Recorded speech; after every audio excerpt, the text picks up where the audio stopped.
All right, hello YouTube, this is Ryan. I've got another video for you where I'm walking through my new sequencer OODA. In the last video, we looked at this voice panel, talked through the voice rules and how these action buttons work. In this video, I'm going to just talk through these options on the top bar, and then I think at the next one, we'll probably do a standalone video. The first thing will be, of course, you can save presets. There are, not yet, but there are going to be 10 factory presets in the final version of this app. My friend Corey, who is Soul Lift Audio, designed several of these, and he's really using OODA in a creative way. So definitely take a look at those to get an idea and a feel for what OODA can do. I may have another video, in fact, where I just kind of go through them and talk about what's going on. But as you can see, this is still the beta version, and we're still don't have all the factory presets. But those will be there when it launches. We can save user presets. Those are shared with the standalone app. Yeah, so save your sounds. The modulation outputs, like the ZOA 1.2 update, I have started using these sequencers to generate kind of unique modulation values that are kind of linked to what is going on in the sequence. In ZOA, I use like the game of like simulation to generate some population statistics. And here we're just using a couple simple parameters like the sequencer's current X position and the sequencer's current Y position. And I do try to be smart about that. Like if you have maybe 8 recorded steps, it'll go up, 8 will be kind of the max value. If you only have 4 recorded steps, then 4 will be the max value. And, we can set our CC numbers, enable, disable, range, and smoothing. You can check out my other video on the ZOA kind of modulation outputs for how to get those set up. We have sequencer phase, which combines X and Y, and basically is just, as we move towards the maximum recorded note. So if we have a 16-step sequence, as we move closer to that 16th step, and the value gets higher, and then it resets when we go back to the first step. And then this one is the action OR, which is kind of a gate value, and you can adjust it with this range, but it will be high whenever one of these 4 action buttons is pressed, and it'll be low when nothing is pressed.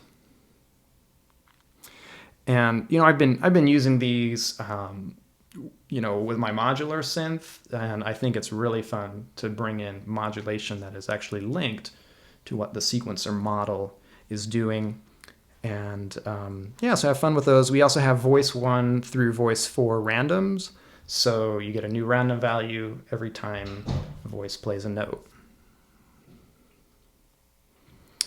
We have the in-app keyboard, which we've seen before. You can use that to record into OODA.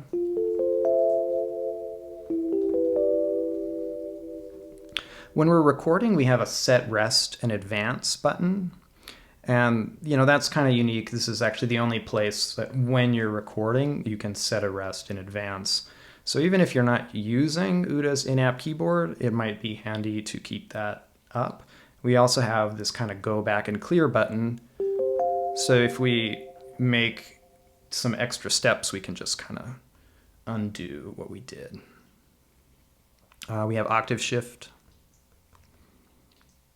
The color will get brighter as you move further away from middle C. We can dismiss the keyboard. And I've used it before. We have this clear sequence menu where we can either clear our notes, our wormhole configuration, or everything. We have some tempo stuff, which is for use in the standalone version, and I'll have another video where I talk about using the OODA standalone app. And then we have the settings menu, which most of these settings only apply to the standalone, but we do have this accent amount setting, which applies to the step options. All right. This is a new feature that came in ZOA 1.2, and we have it here where you can add articulations, accents, ratchets, and so forth to your voice's rhythmic patterns. And we also have this latch actions button switch, which I haven't talked about yet, which turns these buttons from momentary buttons into latching buttons. But I prefer most things to be momentary because you can kind of just work quickly, and it's very interactive with the buttons being momentary buttons. And we do have a manual that you can look at if you have questions. You can also just send me an email. That's it for the audio unit. I do have another video coming where I'll talk about using the standalone, and also one where I talk about using OODA on the Mac. A lot of it is similar to Zoa, but I do think you'll find that this is a very fresh, interesting take on the classic step sequencer between this decoupled sequencer and voice model and the very flexible wormholes. The possibilities are endless. I hope you have fun with OODA. If you like it, leave a review, subscribe to the channel, and use the hashtag OODA sequencer when you're making music with OODA. I'd love to see what people are doing. Have a good rest of your day and have fun making music.